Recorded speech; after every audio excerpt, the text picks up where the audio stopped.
a person as being an artist, the mental health of this and how to cope with all the stuff that's happening. I think the one solace that anybody can do, no matter who you are, you can find your way. And if you live in a city that is hustling, bustling, find a park and connect to a tree. And I find that walking in nature and then giving your stress and whatever you are working with and coping with, it's giving it to the earth, giving it to the trees, giving it to the elements.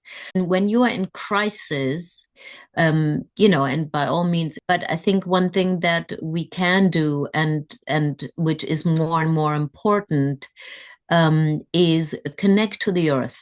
You will also make different Mm. choices in your life. If you are connected to your body and connected to the earth, you will not throw garbage onto the earth. When you respect yourself and you respect the earth, you make choices that help the earth. Besides helping yourself, understanding that we are one, I would say is the easiest thing. Then, if you find yourself in the position where you can make that choice, then start to meditate. Start Mm. with 1 minute, 5 minutes, 10 minutes. And now it's so easy for me to connect, but it was years and years of training. I think that is something that anybody can do for themselves. The hardest thing when you are in crisis is to breathe, because when you're in crisis, you start shallow breathing. That shallow breathing cuts off the oxygen to your cerebellum.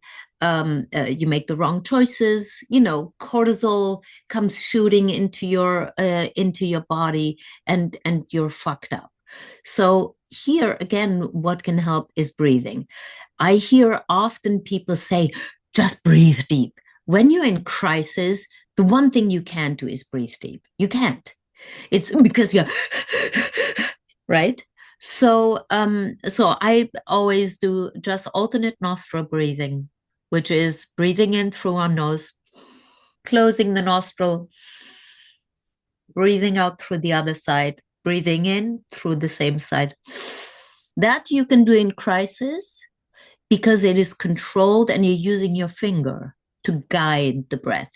Just thinking about breathe deep, I always felt when I was doing that, breathe deep and breathe through your belly and then up to your chest. I always felt like I was drowning, like I couldn't do it. But Wow. if you just use your finger, there is no way that you can breathe shallow.